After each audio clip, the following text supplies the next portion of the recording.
I've got to kill you. Why don't you come with me? You'd like it there. I know you're trying to trick me! So let's say, hypothetically speaking, that there's a game that manages to be even more degenerate and insane than a game that by all means was already reaching.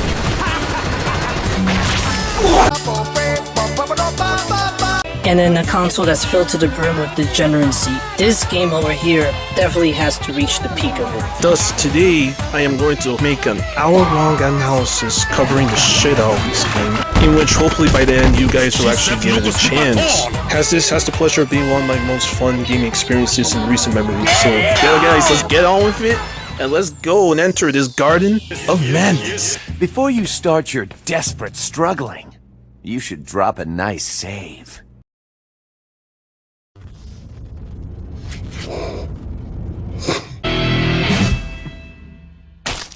No, ain't no way you just did that! So the game starts off in a familiar sight. You'll see that, oh, you're fighting on the same rooftop where you killed this one Cloud, who sounds eerily close to that silver guy from Sonic 2006. You insensitive prick!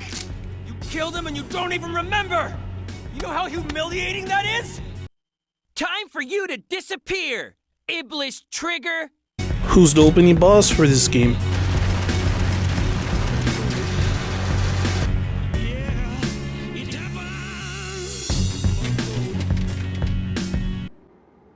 It's called fashionably late fuckface.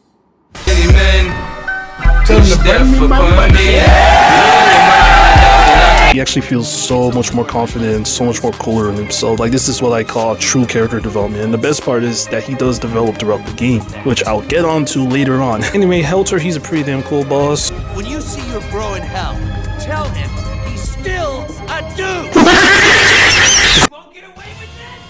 You won't get away with this! You won't get away with this! You won't get away with this! It's no use! It's no use! It's no use! It's no use! Shut up! This will end it! By how limited his moveset is, I honestly kind of find him better than Death Metal as a boss. Probably in terms of the whole aesthetic and the whole way he has a more personal stake at Travis. The fight feels more personal, in my opinion. I just like when games have very personal boss fights, and this is a really strong way of starting the game. And the music, of course, it slaps hard.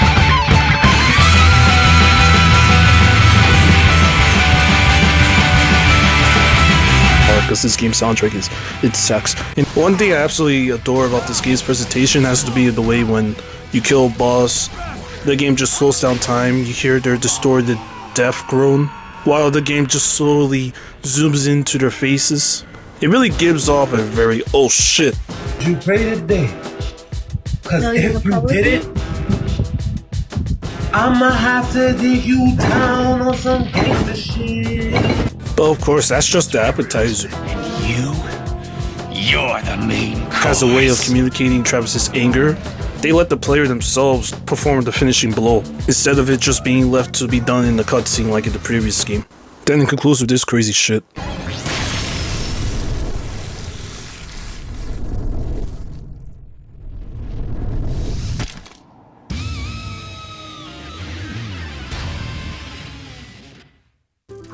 brutal. That's brutal. Oh, that's brutal. It's brutal. It's brutal. Really brutal. Okay, now I got a few things to say about this approach to the scenario. One, that's gotta be the coolest fucking shit ever.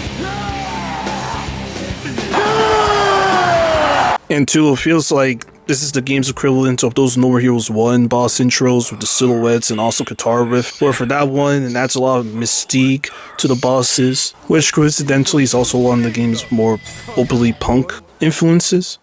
While this one, No More Heroes 2, just feels so angry, so much more raw, so much more like rage. Again, it's really meant to fit with Travis's more darker mindset in this game, compared to the original, which felt a bit like a sense of excitement was building towards Travis when he's finally made it to that ranking fight. While this one, he just feels like him saying, one of these assholes are gone, thank God, let me just go on to the next one, because I need to kill this motherfucker who killed my homies. My coach, in my weirdo loser store owner friend. Back to the story. Travis, he gets greeted by Sylvia, and she's all like, hey, by the way, Travis, you're back in the tournament. And Travis, he whines again like a little bitch like he is, and until Sylvia is all like, hey, you know, we can do some really saucy stuff, if you know what I mean. Saucy? This nigga is trash. By the way, after that, for some reason, this Helter weirdo decides to just literally continue to talk. Chaos control! And Travis, he just reacts accordingly. And he's all like, You freaking freaks! What will you want? What will you want? I don't know what the fuck he means. Oh, fuck. Oh, I'm invincible. Oh, I'm invincible. Oh, I'm invincible. Oh, I'm invincible.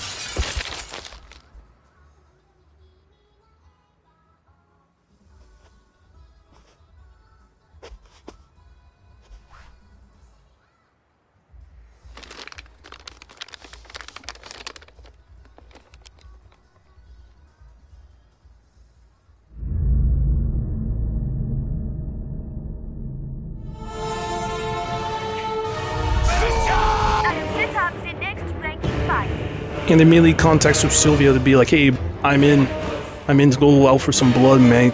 And she's all like, yeah, sure. You just gotta fight like 50 plus assassins, whatever, because, you know, it's evolved. You know, Santa Destroy never stood before, and yeah, there's more people moving into this town where the talk of the town, some more weirdos. Just go and kill people, whatever. I just love this shit. The game, in its infinite wisdom, decided to change the entirety of the open world, where there is no open world. And I'm a bit mixed on it, because I do really enjoy the open world in the original, which is very unpopular. I know a lot of critics were moaning about how empty and lifeless it is, but I'm like, nigga, it literally added to the game's theme. It literally was intentional. I mean, also it did help pad out the whole game's runtime, but it did help address the whole, like, the world's very mundane. It's very much like a hellscape. It's like a reflection of our society in a way, where it's just the daily grind. It's just kind of dead. It's kind of muted. It feels very isolationist. So the game felt very ahead of its time in that way. Well, this one's all about the gameplay first. It's about convenience, so you kind of lose a bit of the personality and the characters of the world as a result, but I still really like it in its own way. It makes the game feel more streamlined than the original, that's for sure. Speaking of that, I'm going to quickly talk about the minigames, and that they went full retro gaming where it's just an 8-bit hellscape with some really banger-ass tunes that are very reminiscent of NES games, which I did not grow up with because I'm a PS2.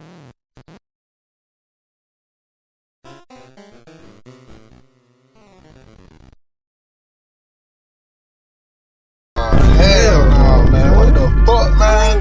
Get your ass.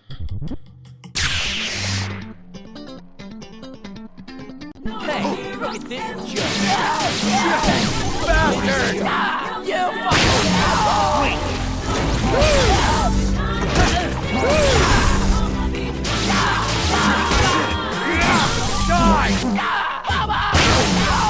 Holy shit, that's what you gotta do every time you boot up this stage of the game, guys. You literally gotta do that shit. It feels like bliss. And yeah, guys, I gotta tell ya, like, this game has the best opening stage tune of any video game. This whole opening stage music literally is just there to be like a celebration of Travis and the rapper who you're gonna fight. He's essentially like very much like a huge fan of Travis, so he literally puts up like this big performance for him, with the stage being this one grandiose spectacle with the helicopters and this feeling that Travis is getting televised by the whole thing because he's pretty much like a renowned celebrity in the town. It's essentially just Nathan just hyping up his own idol before he reaches him, and it just feels awesome. Adds to the game's story and all that, in the sense that he's now become far too big for his own good. Also, the choice to have it have vocals really adds to the game's different approach to its presentation and overall tone. In that, the original was just like a lot of like very mundane electronica beats, really low beat type of vibe to fit with the very unenthusiastic, like dead world of the original. This one's so much more upbeat, more energetic, more variety to fit with the more diverse personalities you encounter throughout the game. It just gives the game a very festive vibe, which fits with Travis just being way larger than life than the original, where he was just a complete nobody. And you meet up with Nathan, who's just chilling with his hoes, and yeah, the most problematic scene in the whole game happens.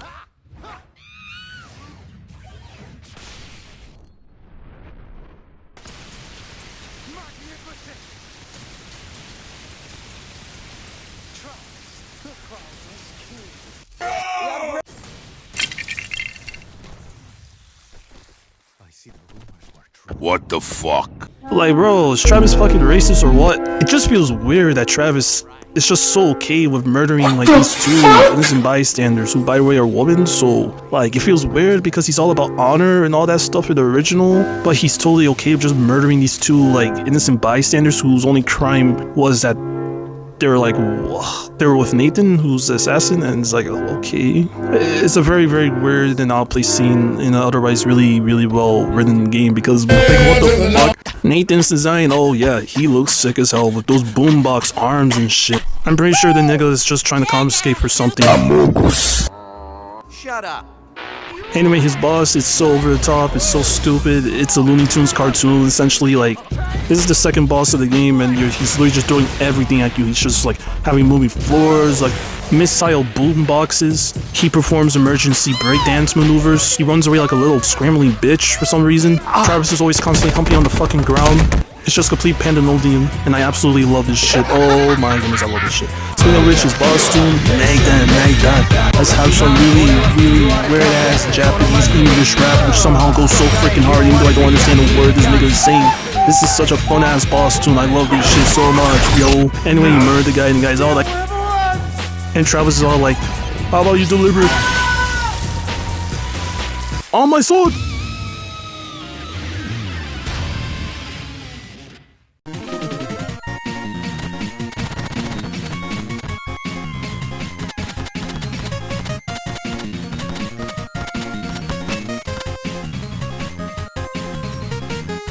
So next up, it's you against Chad Macdonald and his The Trinity of Bitches.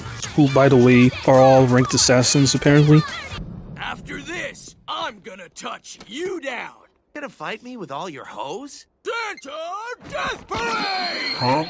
So with the power of football, they decide to just turn into a fucking mech.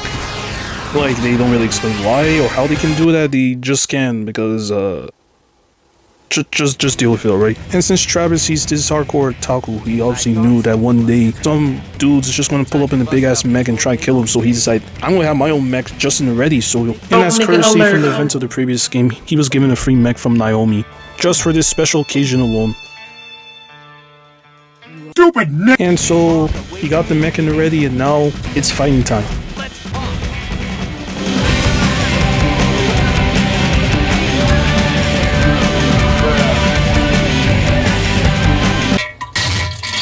Yeah, overall, this whole boss, it's a fun set-piece level. It's pretty much the equivalent of this game's version of the Speed Buster fight, but on a much, much larger scale, like literally. It's very, very basic and simple. I literally felt like I was in no danger throughout the entire fight at all, because it was like, you just jump, you just punch, you just guard, and then you just press the L button to initiate some big super fuck-off button, and that's about it.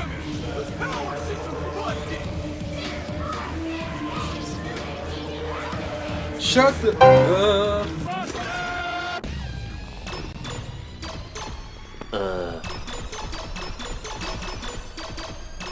Look at this dude.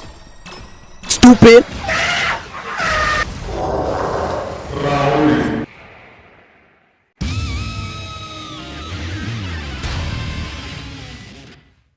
Yeah, I have nothing to say about this guy and his trinity of bitches because they just amount to a whole lot of nothing. If anything, they're just like a very, very easy way for the developers to just bypass the whole you gotta kill like 40 plus assassins quickly.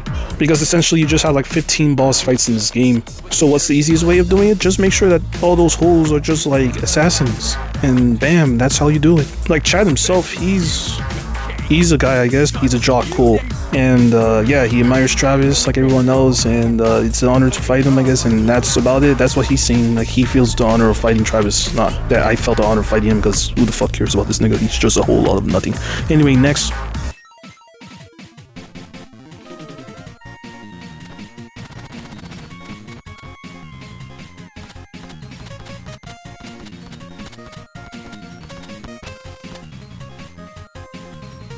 The next person you face is no other than Kimmy Howell in an unranked fight, because she's doing this for the sake of just fighting her idol. She's doing this shit for free. And Travis, seeing that he's the honorable warrior that he is, he takes up on her offer and meets her in front of her own university campus, which is pretty sus, but you know, in this universe where a guy like him, a grown man like him, can just go into a little high school on his own without anybody stopping him. It's the least weird thing to ever happen in this universe, okay? You know, the one thing I actually really like about this part is definitely has to do with the fact that while he's reading this note, this really deranged note about this one woman who literally is so attached to this one guy who's a complete psycho, and he's kind of like intrigued by it, she's just like playing that damn flute while the guy is reading it. It's just like... That is why I've decided that I should become strong. Genius! Simply makes a really boring type of scenario feel much more exciting. You get what I mean? Kimmy herself as a character, she's fairly intriguing in the sense that she has so much admiration for a guy who's, in this type of universe, he's a complete, like, weirdo sociopath. So it's weird to see, like, a girl who clearly seems like a very, like, well-adjusted individual somehow have this deep fascination. It's to the point that Travis himself kind of finds it amusing that he even has his own, like, fangirls, considering his hobbies and approach to women. It kind of makes for an interesting parallel with how he treats Shinobu later in the game, in that both admire him but for very, very different reasons. One has a very personal attachment to him, meaning that she has a bit more of a devoted appeal towards him.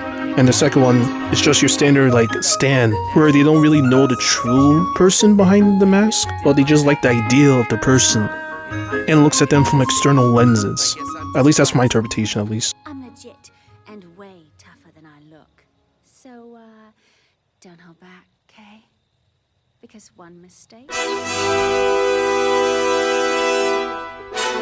Copy my whole fucking flow! Word for word, bar for bar! And then when we get to her boss fight, yeah, it's a pretty cool boss. It's not hard at all. It's just a very, very laid-back boss, especially after the chaos you went through with that really, really stupid, chaotic mech fight, and also with the amount of blood and gore and violence. This one's just like...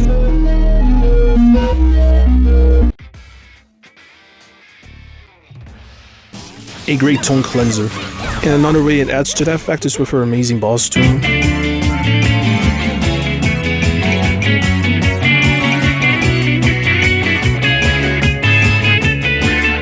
Instead of it being like a very, very aggressive, hardcore tone like the rest of the game does, this one goes for a very relaxed and chill, almost like friendly, blissful vibe. It's as if we're just been teleported to Kimmy's perspective of the fight, in the way that she's feeling immense joy in murdering her favorite idol. Good for her. Anyway, when you kick her ass, you just do a suplex on her ass, and then the next thing, Travis is like, well, how about you kill yourself before you kill me? Guys, love yourself. That's all I gotta say.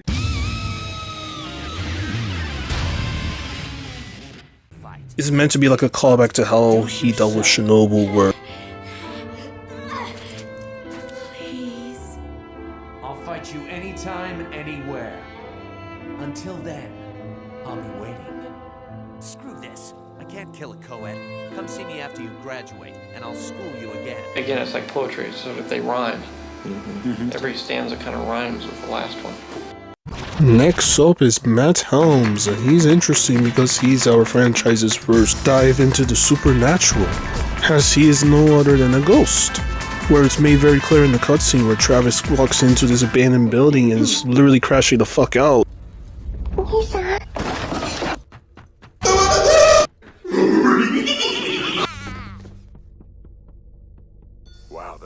Poor kid essentially got trapped into a house fire in which he made a pact with the devil so that whenever some unfortunate soul walked into a building, they just freak the fuck out, no matter how strong-willed they are, and just get burnt alive by his flamethrower, which is meant to be a nod to how he was almost succumbed to the fire himself. So that's a really cool detail. But besides that, how's his boss? His boss, it's alright, I guess. Like, all he does, he just shoots you with the flamethrower, and that's about it. Like, you think I'm joking? Well, no, not really. Like, literally, that's all he does. He just uses flamethrower and then just swipes you with his flamethrower, and that's about it. He's a very, very one-note boss. I mean, he hits like a truck, that's for sure, but besides that, it's like, yeah, whatever. But also, the most interesting thing about him is his design, where he decided to take up the form of a big-ass, like, bodybuilder dude with a really weird-ass doll face, and also have his theme be composed by the guy who did the Silent Hill games, so it has a bit of that Silent Hill flair on it. But yeah, besides that, the boss is whatever.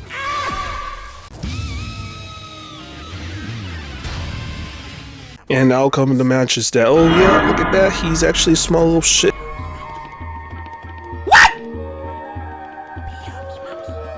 What's that?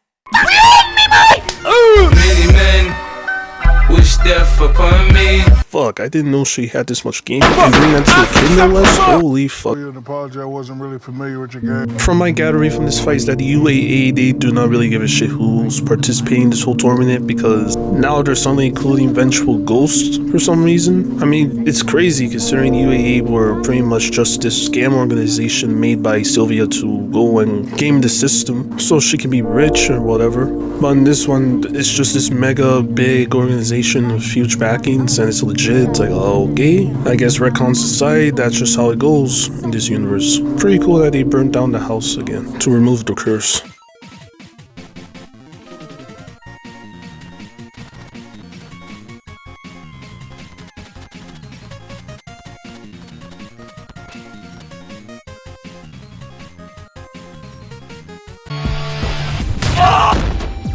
After that, so you got Travis getting yeeted off to some prison island, where the game throws this weird curveball of having this stealth section, which doesn't even work half the time. Like, I try going as far as I can, and it's so easy to get caught that it almost feels like it's intentional not to even bother with this thing. Oh, scary! Hey, what's up? Well, if you get caught, you have to deal with the amazing CPU and their infinity for guns.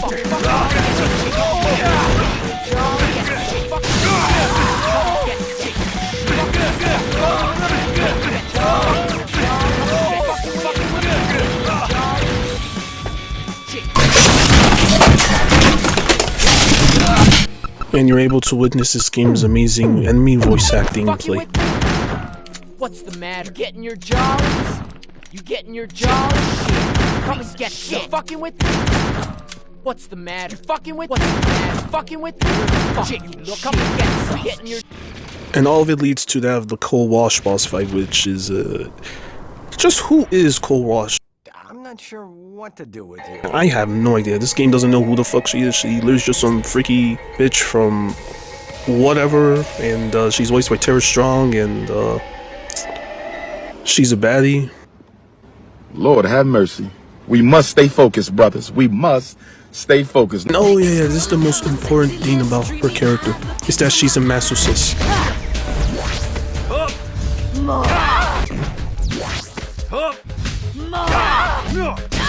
Bring it on!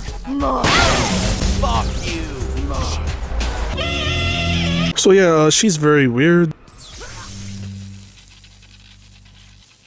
Mommy, I'm scared!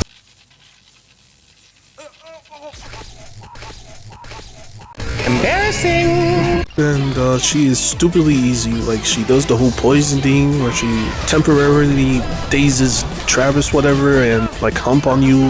I guess if you lose the QTE, she just spits acid on your face and you get massive damage, but honestly it doesn't really matter because she is such a nutting boss. To the point that her own personal wiki, that by the way only has like 2 trivia facts about her, says that she is able to get beaten by like 1 minute. Well, what am I supposed to do, man? Like, that's just how the boss is. And, yeah.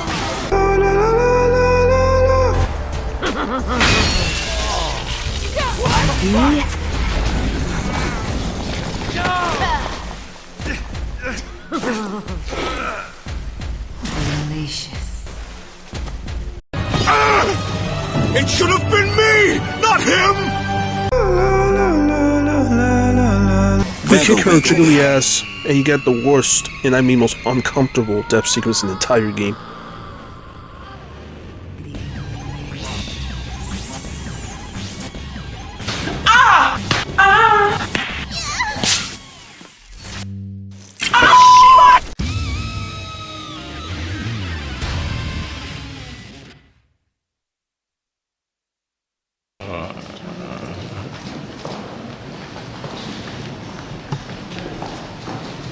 His stabs have no chill, bro. Like, it must be somebody's weird-ass fetish or something. I don't know. This whole boss, I guess it's meant to be like a huge callback to Speedbuster's own boss, in the sense that, oh, cool, very cool introduction, all that shit, but when you fight her and then you finish her, the game ends with a fucking skit or something with Sylvia saying, oh, you gotta jump out of the prison island quickly. And she's all like, psych. Reminds me of the whole iconic throws the decapitated head of Speedbuster. It's so cool that they all die and then the game just ends like that. It's like, what the fuck?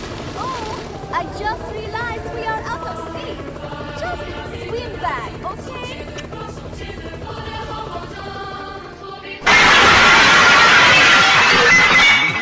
Oh no! Our table! It's broken!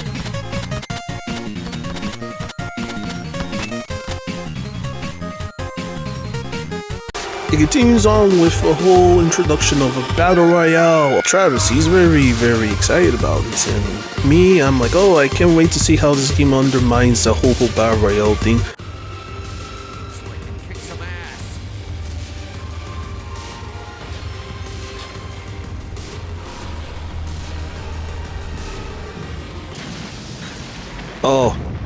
Oh, that's very quick. Okay.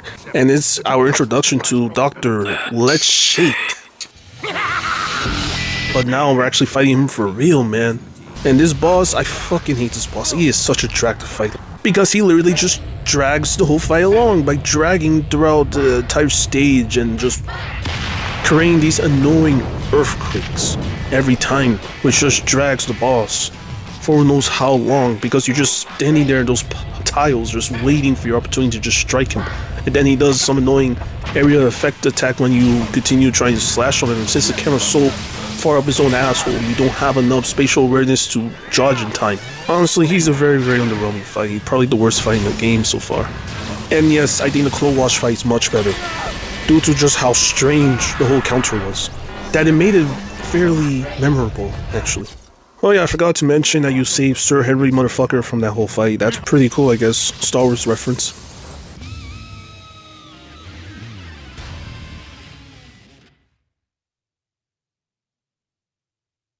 And also during that, you get to see the reintroduction of Shinobu, who's been working herself up after the events of the original game by going to Asia and suddenly winning this Asia championship belt.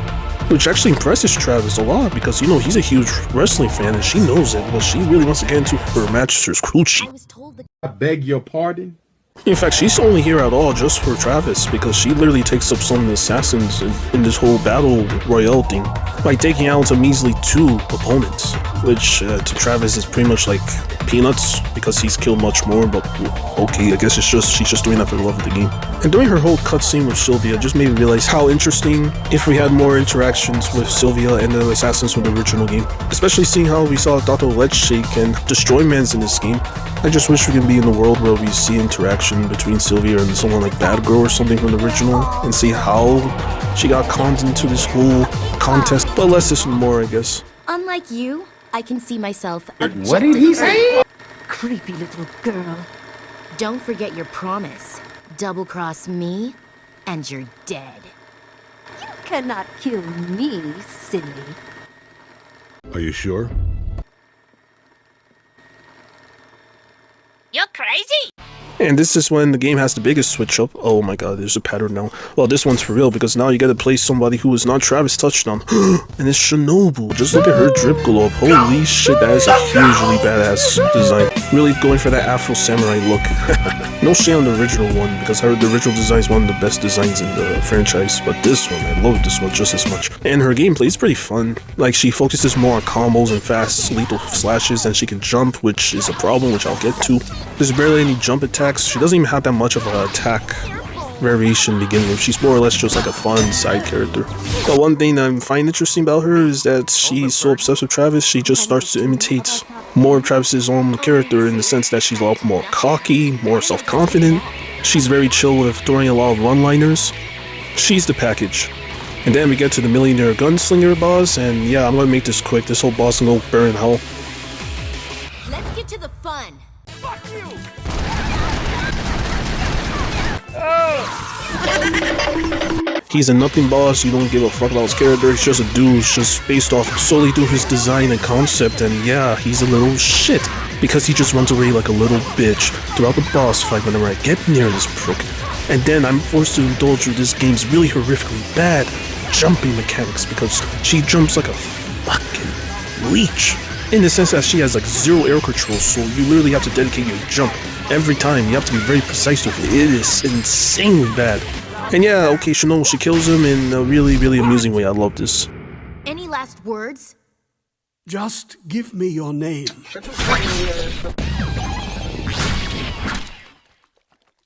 When the gatekeeper to hell asks who sent you, tell him it was Shinobu Jacobs. Yes, sir. Enjoy your trip.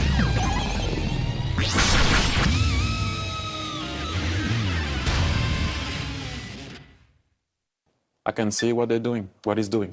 I can see it, I feel it. On to the next he's one. cooking.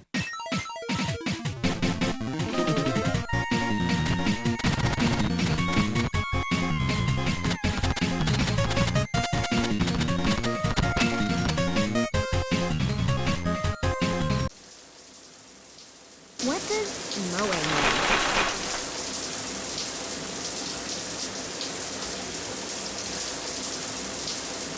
It means Japanese sword. And the second one you got is none other than the Return of Destroy Man. Who is now referred to as New Destroy Man. Very creative, guys, good job. And the reason why he's called New Destroy Man? Well, it's because he has two. You want a piece of me? You want a piece? No! I want two! Being formed together to become one Destroy Man, making himself New Destroy Man. Well, simply put, he's just a cyborg, and yeah, he is pretty much the same old Destroy Man we know and love. He's a complete psycho. And I just love how much of a complete psycho he is, because by God, you can tell that Joss Keenan's having the time of his life performing in this game. Being a complete sneezeball through and through in his interaction with Shinobu. And again, it really shows how fucking cool it is to see these assassins just interact with each other in this game. Like, this is some great fan service, honest to God. It's like the interaction between these two is so golden. I just love the part where the guy went for the whole classic handshake maneuver he did with Travis with her. And it drags on because honestly, Shinobu, she's playing to his hand, man. Like, she's thinking, oh, okay, I see what this guy's doing. And then she does the most badass shit ever. You think she's gonna fall for her, and she's like, nah, she did a little reverse and decided to just cut off his hand with a single slice. Which absolutely freaks him the fuck out, and decides to just go off fight mode on her ass. Like, my God, this game, Shinobu Jacobs, she is literally just horror farming through and through. In fact, I gotta say that she is way more cooler than Travis is in any sense of the word in this game. Like, this is a ginormous glow up if I've ever seen one for a side character in the game. But what's not glow up definitely has to be the boss fight. We're gonna kill you twice over. Haha! I know we just fought like Dr. Letz Shake, but this one I think he's worse because he has this annoying maneuver of having two of them at once hitting you, right? So while you're trying to fight one guy, the other guy just spams his destroy balls at you whenever you're trying to fight the guy, so you just have to deal with like getting hit with projectiles left and right while you're trying to focus on one dude. But the worst has to be with the way that this guy, he literally can revive the other mate, so you literally have to like rush towards him before he actually revives his other side. Because if not, you're just gonna be dealing with this cycle over and over and over and over and over again. It becomes repetitive and annoying, especially the way how the other Destroy Man just flies around like 50 feet in the air, so you have to like constantly spam your Shoryuken over and over just so you can hit him. Especially the way he has this affinity of just dodging your attacks over and over. He is such an annoying dude, which is kind of thrilling considering it fits well with how much of a sneezeball the guy is in general. But even so, this boss can go fuck himself. But speaking of fucking himself, he definitely has the best death scene in the whole game. Or at least one of the best.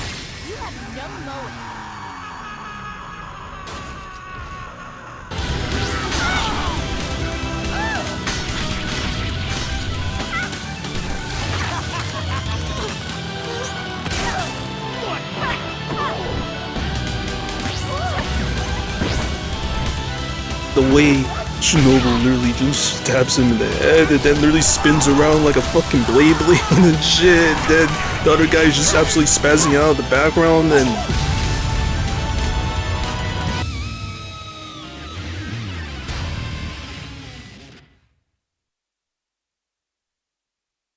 Oh my god, that's how you do boss fight. That's how you do that shit. I can't believe I fell for that.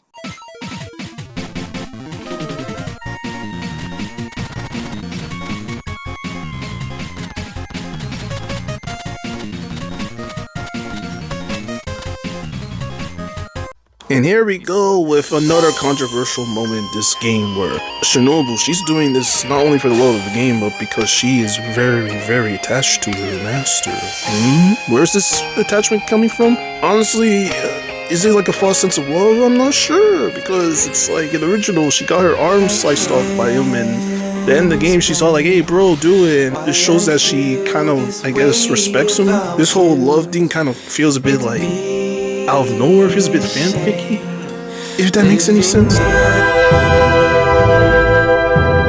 But I don't care, man. I ship with them. I'm just cheering on that she can do it, you can do it.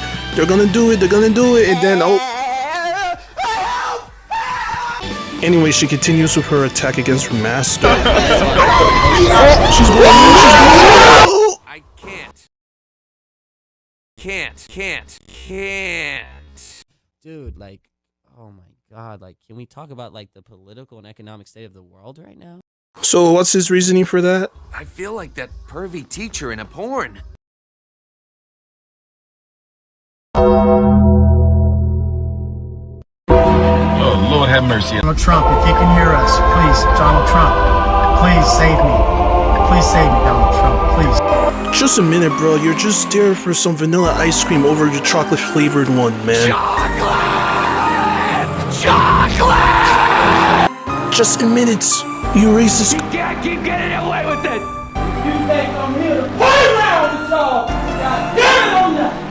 Like, man, oh man, that's gotta be a generational fumble if I ever seen one. You'd rather go for some sleazeball con artist than this independent, strong black woman who knows how to use a samurai sword and has a cyborg arm. Holy shit, bro. Why would you do that? Why the fuck would you do that, my nigga? You are a disgrace to mankind. That's all I can say. It gets even worse. Yeah. Wait. She just stares at him in complete disgust and disappointment, being like, bro, I believed in you, and this is how you treat me, my guy? Your reasoning does not make any sense. So I'm out. And I'm just like, bro, you done it yourself, Travis. You done it yourself. You lost a good ally. And for what? The next For what, man? For what? So you can go for some French coochie? But hey, the only other battle able to ally he has available with him is his brother, who's currently going through some personal demons at the moment, so great! Next one, we got Ryuji, who's a warrior. I'm a warrior! And that's about it. We don't really know much about his character besides that he's Japanese and yeah, he's a warrior who came far from the east to go and fight his idol. But despite how much of a nothing burger of a character he is writing-wise, his boss fight more than makes up for it, because holy shit, this is the first boss in my playthrough which I had genuine trouble with. Like, this guy, he is insane.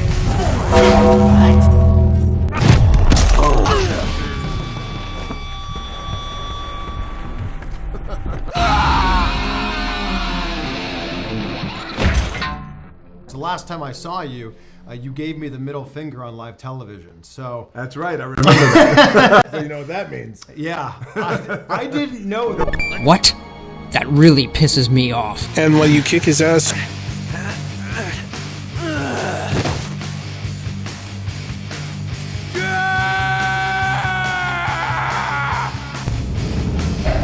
I won! Cool, right? He's about to walk up for the kill and then... Hey man, wish death upon me. Blood in my eye, and I can't see. But seriously, thank you, Sylvia. But for real, Sylvia's the OG for doing that, because near the end of my fight, I was literally raging at this dude. Travis gets all triggered and shit, saying that, hey, we gotta remember, you're human. And she's like, bitch, you let that one teenage girl go through, so why the hell should you let this dude go again, bro? You never learn, you never listen. You always repeat the same mistakes, my nigga, get the fuck out. Get that lame ass shit off your dog. Why are you crying? So I guess the game wants to know what's going on with Henry's head, because now we gotta see what he's dreaming about, and I beg your pardon?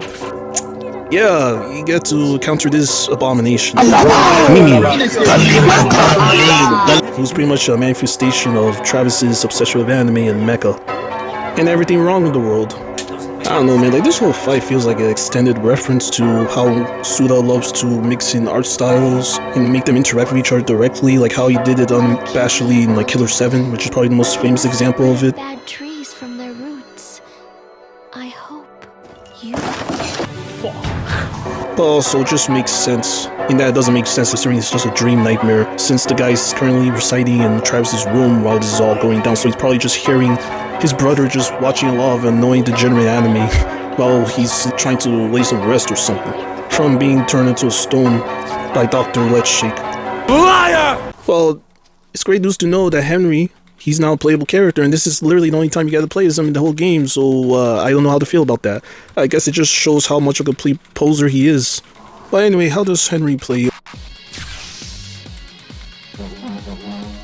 He plays very smoothly, he has these dashes and all that shit. You can use the triple beam whammy, whatever, I don't know what the name is, to strike upon his victim. And he loves to jump a lot of his slashes, which is very true to how he fought in the original game. I argue that the most fun thing about him is the way he can just weave around the arena very, very quick. It makes me wonder how he would have been like if he was to fight against regular enemies, because that actually is a pretty fun aspect of this boss. It really gives this boss a very frantic vibe with the whole thing. It's actually a lot of fun, especially how insane her attacks can be sometimes.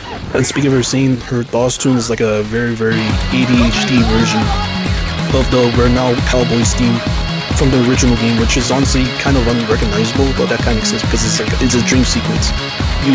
Your mind's all fuzzy and shit, you don't really recount how exactly it is when you're awake and all that shit. It just feels like a blur or whatever, because for the most part you just don't understand it. But it's such a fun tune to listen and jam out to anyway. It sounds like a rave tune. And in the end, Henry, he violates her, and yep.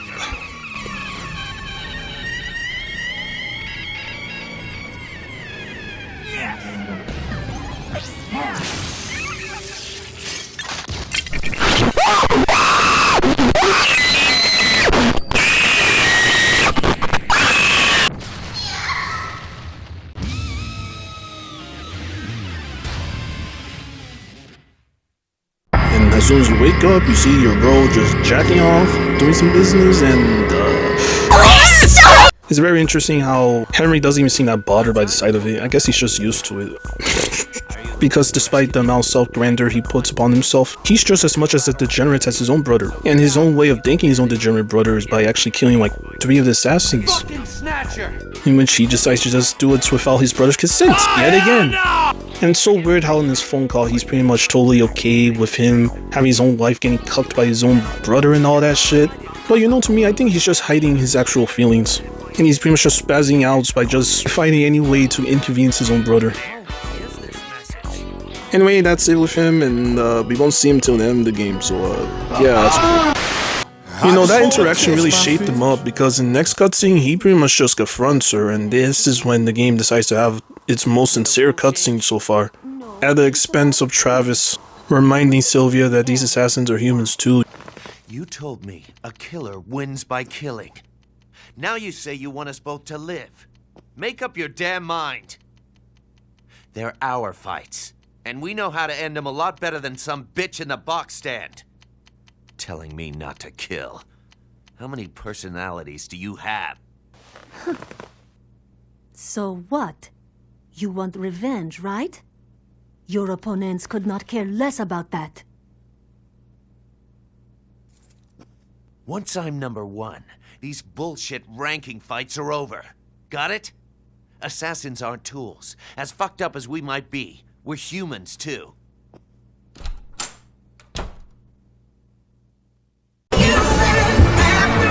And this is when the game becomes absolute peak, because now this is our lead up to the Margaret boss. But before that, we have to indulge in, like, no joke, a 10-minute sequence of you just fighting wave after wave after wave of assassin dudes in this empty parking lot. Like, I don't get what the tension is. Like, there's no music, there's nothing. It might have been just a way of padding out the runtime, but to me it might be something deeper. It might just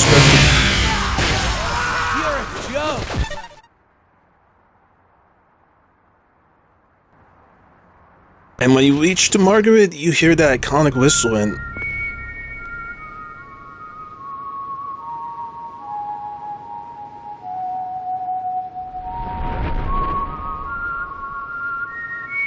That's what I'm talking about. This shit means something to me, man. That's so hype. Like, my nigga, that's why you know you're dealing with absolute peak. And this simple interaction with Margaret and Travis, man, just watch. You know this song? Nope. How tragic. Then let me teach you. I gotta tell you, it was perfect.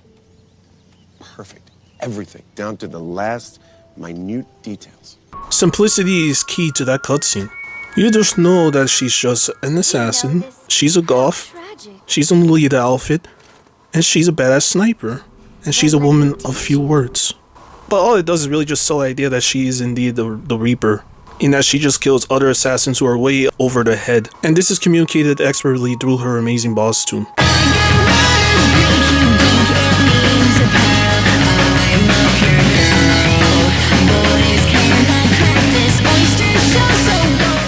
Tune? I mean tunes.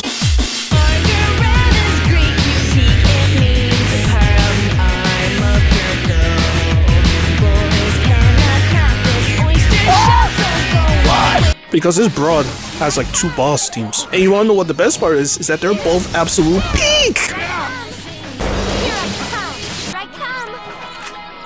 No! I literally cannot stop listening to this damn song, bro. And I'm not even shocked that Margaret's theme has like the most amount of views for this game next to the Kill or Be Killed tracks, because these 2 tracks are absolutely like 2 of the best songs in gaming. That are both criminally underrated, I might add, which gives me a very, very stressed out vibe out of this whole thing, because so many people are missing on such peak music because of how absurd and unsanitary this whole franchise is. But that's what makes the War Heroes so fucking peak, ain't it? Oh yeah, I've been glazing the boss too so hard that I literally forgot about the fight. Oh yeah, her fight, it's alright. You just gotta keep on dodging and shit, it's kind of annoying to avoid, but then you can get up to her up close, and then, yeah, she swipes you with her snipers, which is honestly the coolest shit ever. Oh my god, Margaret's design so fucking peak. Oh, it's one of the reasons why I have this obsession with goth baddies. Oh my god, Margaret, please be my wife. Hey, you give Tina a run for her money. Sadly, all good things must come to an end. You got this really, really conclusive line.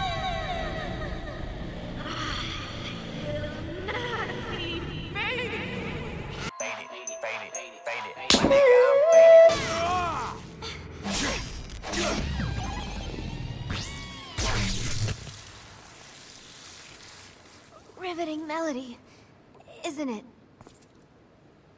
Catchy as hell.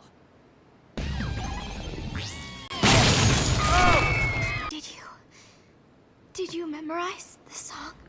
Huh?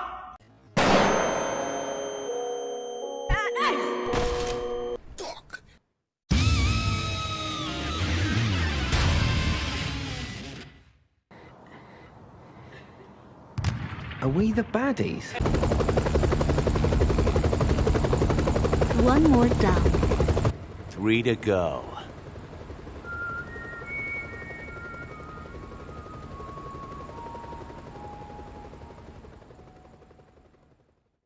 So that was a fucking lie.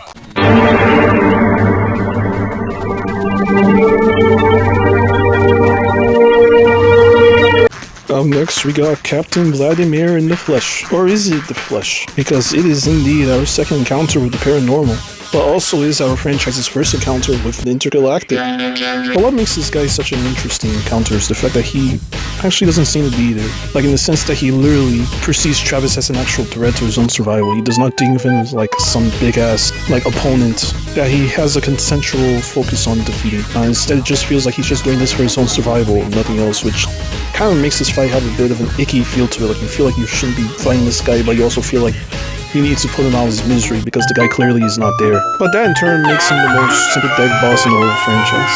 In the sense that he literally does not want to fight. Because his last contact was with that of the Soviet Union as one of their astronauts, and he pretty much died in a crash on the way back. Which is why he mentions Travis's nationality as being American. So overall, it makes this fight kind of like bullshit in a way. It makes me question how the hell did the UAE decide to get this dude to join their rankings, because this seems a bit like elderly abuse or something. I don't know.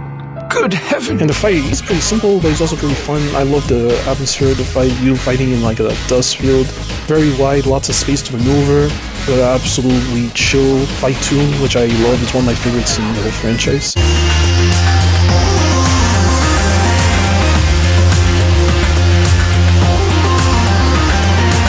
It's just very laid back, while also being very like optimistic sounding for a fight with this type of context I gave you. I don't know, the whole fight's the whole package, I like it. And of course, after you beat him, so you want to blow up this guy, and Travis luckily convinces her to just... Let him rest in peace. It is a build-up from the tension seen in the previous cutscenes with her, after that whole Ryuji encounter or whatever. And yep, he manages to rest in peace, and his soul finally gets laid to rest. Very beautiful send-off, honestly. Truly. Blue sky. Beautiful as I remember.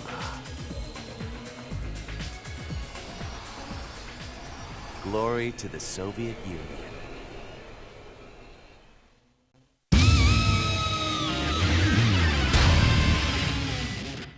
And at last, the game must come to an end, so now we're... Are you sure? What is love? Before we take down, the game suddenly has this ginormous mood swing where the whole mood feels dour. The stage you're in is literally just some like backlot. It's not really anything special. You're just pointlessly killing all these assassins who are trying to get you. You feel tired, Travis feels tired. The music reflects that brilliantly.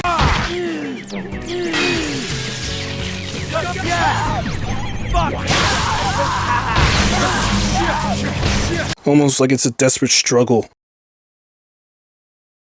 Now, please grit your teeth and kill yourself. In fact, it is communicated brilliantly on your walk to the final boss, where you're just seeing like this huge mural of Travis on like a building wall. I think it's pretty much meant to represent the fact that the fame, the glory of himself is gone to almost toxic level. It doesn't really attribute to anything, because this does kind of like ring back at the fact that pretty much everybody in the game joined this whole competition just to fight you. So you're essentially a celebrity, but after all the bloodshed and loss of life you experience, it feels almost a bit tone deaf.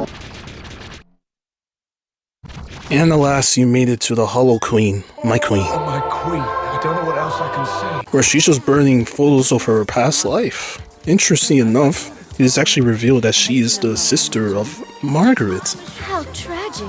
Yes, sir. Because when you look at these two side by side, you will have no idea that they are related, but it is very interesting tidbit, and it's also not really surprising they have two of the best boss fights in the game.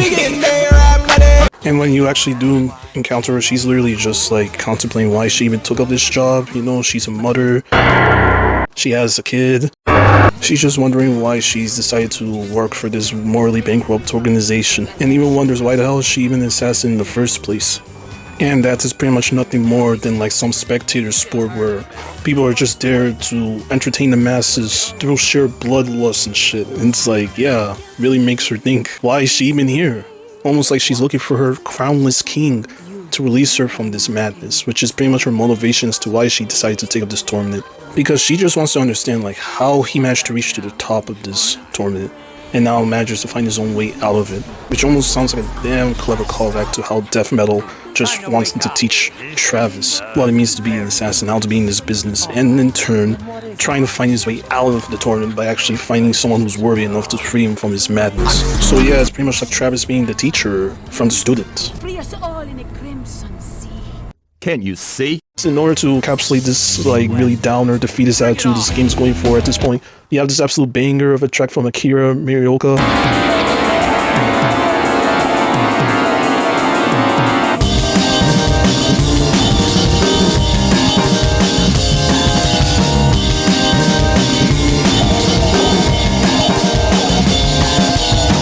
It's very melancholic, but also very catchy. It has a very sad vibe, but also has the vibe of feeling very energetic and have a great sense of determination in Travis in trying to get this job done. Also really does describe the mindset of Alice, feeling like she's just tired of doing this whole thing. She also has this burning passion of bloodshed that she cannot get rid of no matter what she tries to do. And it fits well with the song's very chaotic and almost very conflicted vibe it's going for, where it sounds like the song is trying to argue with itself if it should be like a very fun, energetic fight or...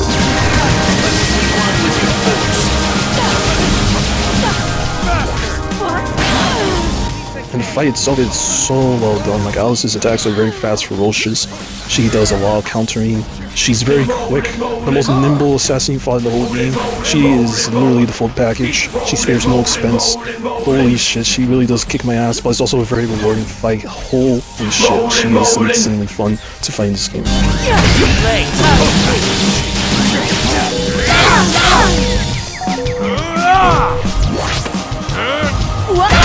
You gotta finish her off, so...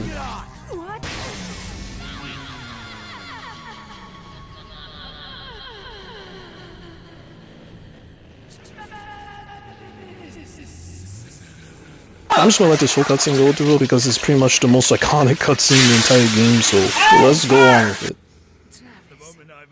You are incredible. Everything I hoped for. Tell me your name. Joking, right? Promise I don't me you care won't about forget. titles or power. There once I just was an wanna be assassin number one. named Then master the ways of the assassin. Here's your ticket to paradise, old man.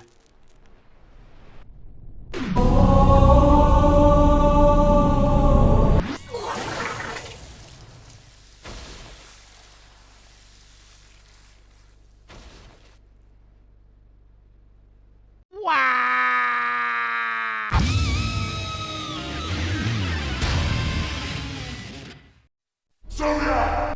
You are now officially ranked second.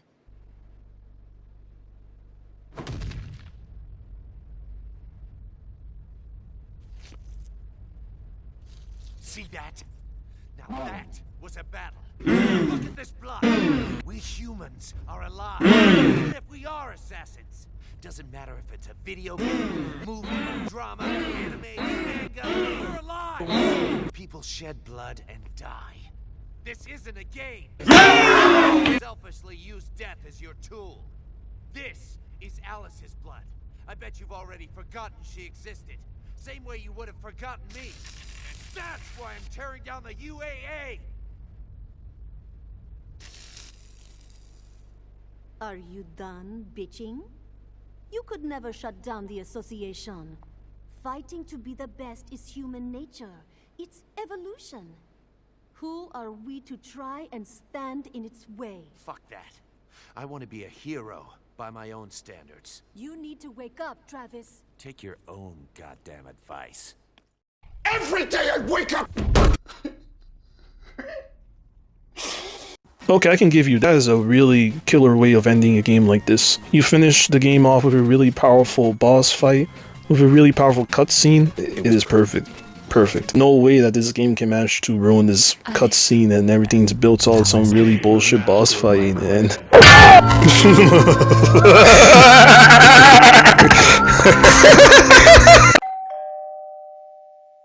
Hold on. Someone's at the door. You hate me. Well, your personality kinda sucks. So you do hate me. Yes, ma'am.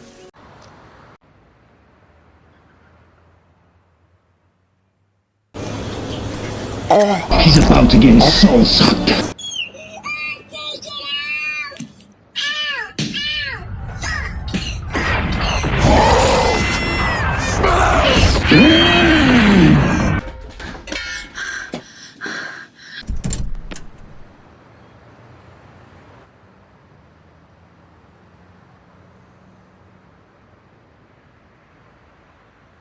Downward fucking dog!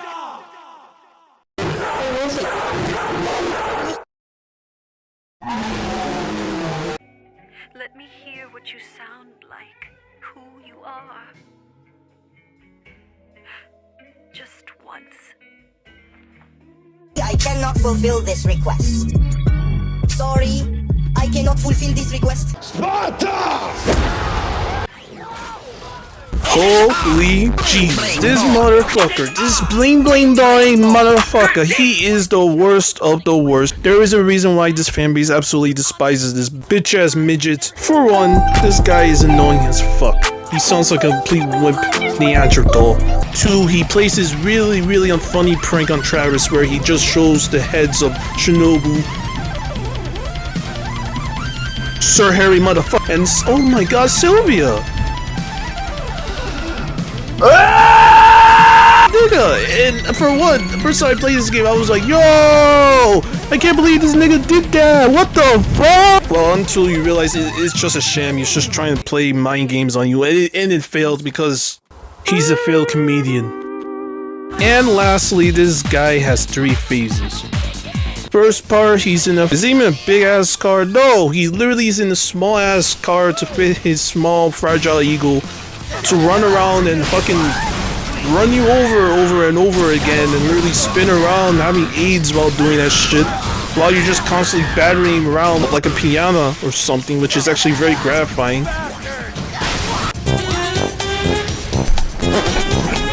And then after that one's a pretty easy part of the fight. You think, it's okay. Then he has the unfortunate decision to transform to his second part. So this is the part everybody hates. And it's the reason why people agree that this should not be the final boss of this game. The windows, Jake! Tell me about the windows!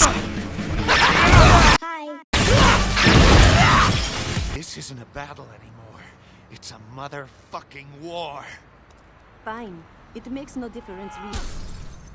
The mastermind. This nigga over here keeps on teleporting left, right, circle, left, right, jab, jab, jab, slam, slam. And if you're so happen to be close to the window, bam, you're gone, bro.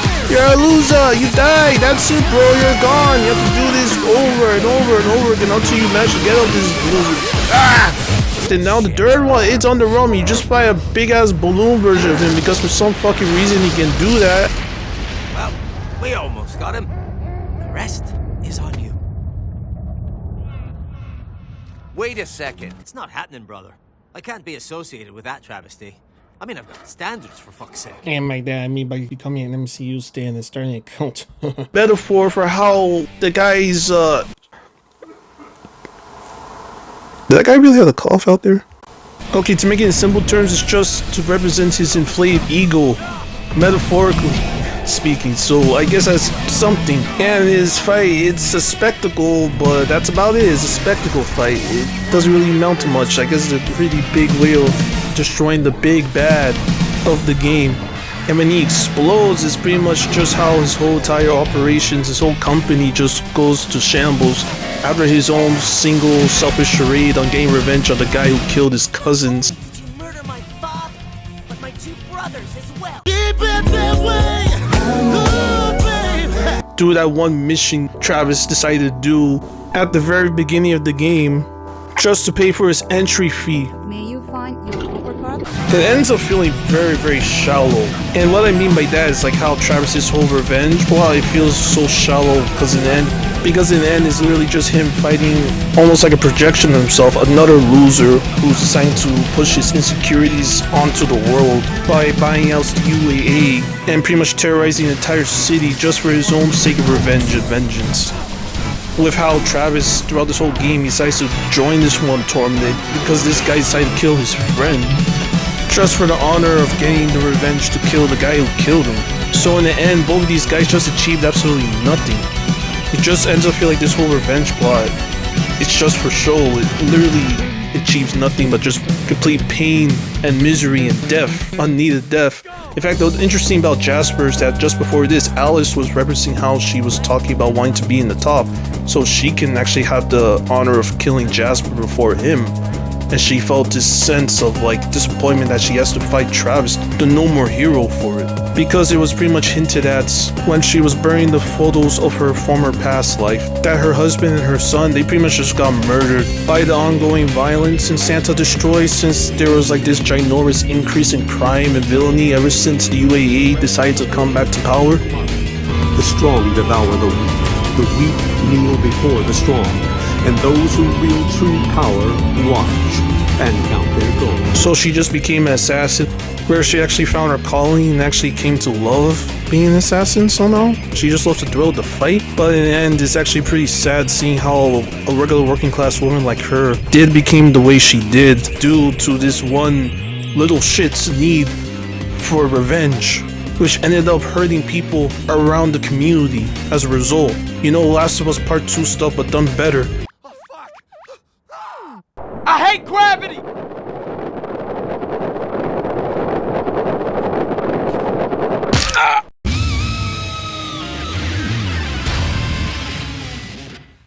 And for this game to complete its theme of revenge feeling pointless and shallow, it pretty much just ends with Sylvia leaving town because Travis kind of warns her that the city's not going to be safe anymore.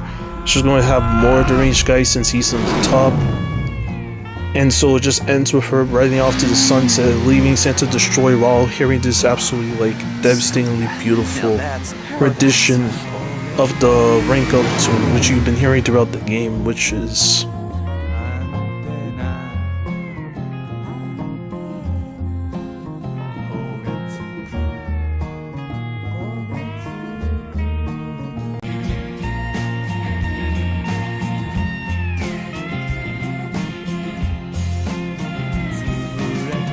a very, very powerful way of ending a game this crazy. It really feels very self-reflectory. It just makes you think, wow, what an experience.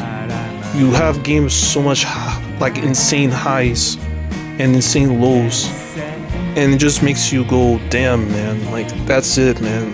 It makes you wonder, like after such a really pointless and really, really bad boss fight, just makes you think like what was the purpose, like what is the point of all this violence, what is the purpose of life, like what are you trying to gain out of this, like what did you gain out of this? It's such a beautiful way of ending such a really beautiful game. The game is art, that's how I describe this game is art. And with that, I'm done with this video. It took me a long while to make this one. Please remember to hit the like, comment, sub button guys, as it will really help my channel. I'm pretty much on the way to make a video covering No More Heroes 3 next, because I'm on the road now. Because this franchise really needs to get a bit more coverage from my end, so yeah guys.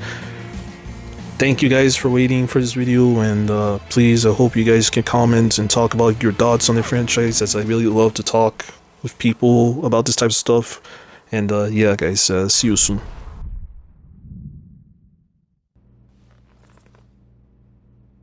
Finally, here she is.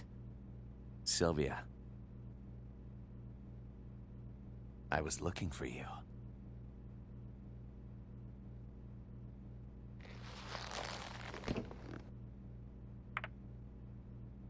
My eyes. Can I open my eyes? Yeah, it's real. Let's go home. Santa Destroy needs us. Travis.